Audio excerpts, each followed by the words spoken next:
হুম। Hello. হ্যাঁ, hello. হ্যাঁ, নাসিম বাবু বলছেন তো? হ্যাঁ, বলছি, হ্যাঁ, বলুন। বলছিলাম এই যে 32,000 শুনানি তো শেষ হয়ে গেল বেশ অনেকদিন হলো। এখনো হুম, অর্ডার কপি আসলো না। তো কবে কি আসতে পারে এরকম কোনো কি খবর টবর আছে নাকি? দেখুন, মোটামুটি তো অর্ডার কপি রিজার্ভের পর হ্যাঁ, 12 তারিখ রিজার্ভ হয়েছে। রিজার্ভের পরে ১ মাসের বা ১ মাসের মধ্যে দেয় বা ১ মাস থেকে পরে দেয়। হ্যাঁ। ঠিক আছে? আশা করা যায় আমাদের 12 তারিখ হয়েছে মানে ডিসেম্বর মাসের 12 তারিখের আগে আসতে পারে। এটা একটা অনুমান করা যায় ১ মাসের মধ্যে হলে বা বা তারপরে ডিসেম্বর মাসের মধ্যেও চলে আসতে পারে। মানে 26 সাল আর যাবে না। যা হবে ডিসেম্বর ২৬ মাসেই না, হয়ে না যাবে। ২৬ সাল যাবে না। আচ্ছা, আচ্ছা। আশা করা যায় ২৬ সাল যাবে না। আচ্ছা, গতদিন যে কল্যাণ বন্দ্যোপাধ্যায় স্যার যে আর্গু করেছিলেন, তো বেশ কিছু গুরুত্বপূর্ণ আর্গু করেছিলেন উনি। তো গতদিনের আরো একাধিক জন আর্গু করেছিলেন। তো কি মনে হচ্ছে, কি আলোচনা দেখে কি মনে হচ্ছে? হুম, দেখুন, আমাদের যে বিগত প্রায় ২.৫ বছর ধরে কেস চলছে ২০২৩ সালের ১২ই মে পর থেকে হ্যাঁ, হ্যাঁ, হ্যাঁ। আমরা আমাদের বক্তব্য তেমন ভাবে কোথাও তেমন রাখতে পারিনি। হুম, একবার হাইকোর্টে রেখেছিলাম, আবার সুপ্রিম কোর্টে রেখেছিলাম, মানে ডিপলি বক্তব্য আমরা রাখার জায়গা এখানে হাইকোর্টে পেলাম এবং আমাদের বক্তব্য আমরা যেটা হুম, বলতে চেয়েছিলাম হ্যাঁ। সেইটা আমাদের উকিলের মাধ্যমে আমরা বলতে পেরেছি। আচ্ছা, আমাদের সমস্ত বক্তব্য বলতে পেরেছি। আচ্ছা, আচ্ছা। এটা আমাদের স্যাটিসফাইড বক্তব্য। হুম, এরপর হঠাৎ যা হবে সেটা দেখা যাবে, কিন্তু আমরা আমাদের বক্তব্যে স্যাটিসফাই। আচ্ছা, আচ্ছা। আমাদের উকিলরা যেইটুকু বক্তব্য রেখেছেন বা আমাদের কথাগুলো তুলে ধরেছেন, আমাদের হ্যাঁ, অভিযোগগুলো তুলে ধরেছেন, সেইগুলোতে আমরা স্যাটিসফাই। আচ্ছা, আচ্ছা। তো মূলত যে বিষয়টা গতদিন সমস্যা হচ্ছিলে, যে প্যানেল প্রকাশ আর একটা জিনিস এস বাসুরাই কোম্পানি, এই যে দুটো বিষয়টা কন্ট্রাডিক্ট সবচেয়ে বেশি হচ্ছিল, যে এস বাসুরাই কোম্পানিকে দায়িত্ব হ্যাঁ, দেওয়া হয়েছে কেন, তারা এস মূল্যায়নের দায়িত্ব বাসুরাই নিয়েছে কিনা, এরকম একটি বিষয়।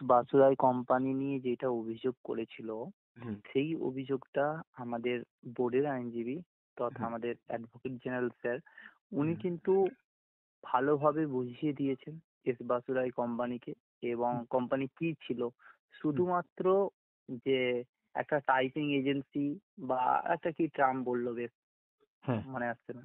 ঠিক আছে, হুম। জাস্ট হ্যাঁ ক্লার্কাল, মানে ক্লারিক্যাল, মানে ক্লারিক্যাল তাকে কোনো কাজ, ক্লার্ক, তাহলে হ্যাঁ অ্যাসেসমেন্টের কোনো ক্লারিক্যাল দায়িত্ব কথাটা দেওয়া হয়নি। এসেছিল। না, না, না, কোনো রকম সেই রকম দায়িত্ব দেওয়া হয়নি এবং সেটা বিচারপতিকে বুঝিয়েছেন। ওইটাই বিচারপতির কাছে একটা মানে ডাউট ছিল যে এস বাসুরাই কেন কোম্পানি, কেন সব ভেবেছিল যে এস বাসুরাই কোম্পানি নিয়োগ করেছে, হুম, হুম, হ্যাঁ হুম। কি না, মানে হ্যাঁ, হ্যাঁ, এইরকম ঠিক একটা ঠিক, অভিযোগ রাইট, হয়েছিল। Right, right. ঠিক আছে, প্রায় যেন ওরাই নিয়োগ করেছিল, না ওটা বিচারপতি ভাবছেন যে ক্লারিক্যাল ভাবে দিয়েছিল, বিচারপতি এটা কিন্তু বোঝাতে ভাবছেন পেরেনি। যে কমিটি অ্যাসেসমেন্ট না করে এস বাসুরাই একদম কোম্পানি এস বাস অ্যাসেসমেন্ট না, করেছে। না, হ্যাঁ, হ্যাঁ, একদম এইটা ভেবেছিল, এইটা সেই কিন্তু উত্তর বোঝানো তিনি গেছে। প্রথম থেকেই খুঁজছিলেন। প্রথম থেকে খুঁজছিল, একদম প্রথম থেকে, হ্যাঁ, প্রথম সেটা থেকে প্রথম দিন থেকেই শেষের দিকে খুঁজছিল। এসে ক্লিয়ার হলো। ক্লিয়ার হলো আর একদম। আর সেটা আমরাও ভালোভাবে ক্লিয়ার হয়ে গেলাম। হ্যাঁ, হ্যাঁ, যে যে বিষয়টি এবার আমরাও কি তো হয়েছে। আমরা আমরা চাকরি পেয়েছি, আমরা ইন্টারভিউ দিয়েছি, পরীক্ষা দিয়েছি, ঠিক আছে, 14 স্টেটে। সেখানে আমরা কিভাবে নিয়োগ হয়েছে না হয়েছে আমরা তো ডিপলি জানবো না, বা না, আমাদের একদম না। আইনজীবীরাও বলবে না, সেটা বোর্ড বলবে।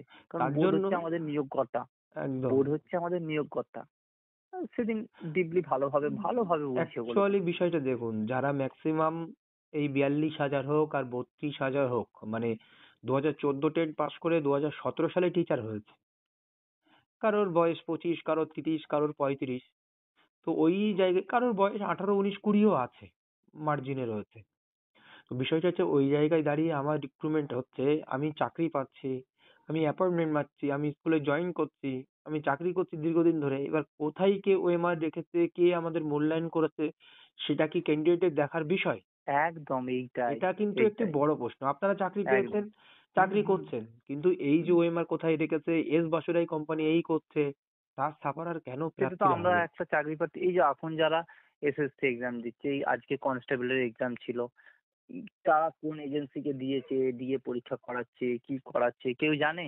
নো। কোনো ক্যান্ডিডেটের জানা সম্ভব? এখানেই তো মামলার মেরিট হওয়া উচিত আমার বলে হুম, মনে হয়।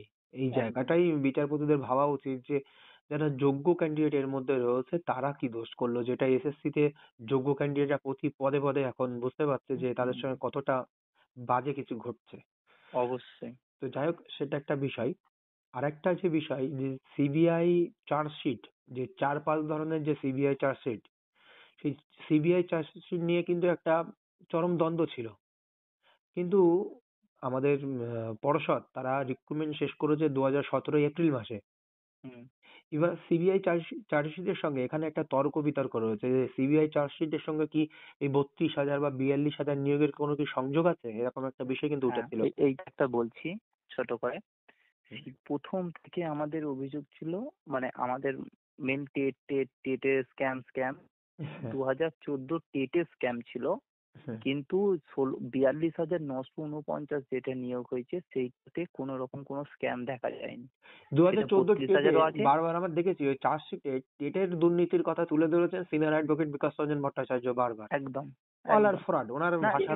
এবার বলছি টেটটা এক্সাম দিতে টেট আছে, হ্যাঁ, একদম 30,000 পাস করেছিল, তারা তো এখনো ইন্টারভিউ হ্যাঁ, করেছে সবাই, তাহলে হ্যাঁ, তারাও তো আছে। এবার অবশ্যই।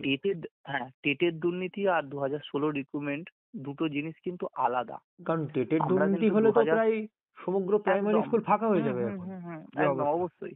এবার টেটের দুর্নীতি তো সবার হয়নি। টেটের দুর্নীতিটা যদি সবার হতো সেইটা আবার টেট নিত, যা কিছু করতো সেটা ঠিক আছে। হ্যাঁ, কিন্তু টেটের দুর্নীতি হয়েছে 269, হুম, 94 জন। সেটা যেইটাতে, হ্যাঁ, যেইটা তারা 12,000-এর মধ্যেও পড়ে না, না, ট্রেন টিচারদের মধ্যেও পড়ে না, 32,000-এর এবং মধ্যেও পড়ে না। 32,000-এর মধ্যেও পড়ে না। বা তার তারপরে নিয়োগ হয়েছে। বা তাদের নিয়োগ ফার্স্ট হচ্ছে নিয়োগ হয়তো। হয়েছে, ফার্স্ট ট্রেন টিচার নিয়োগ হয়েছে 4 হ্যাঁ, বা 5 তারিখ লাস্ট হয়ে গেছে ট্রেন লাস্ট টিচার, হয়ে গেছে, লাস্ট ফেব্রুয়ারি হয়ে মাসের গেছে। লাস্ট।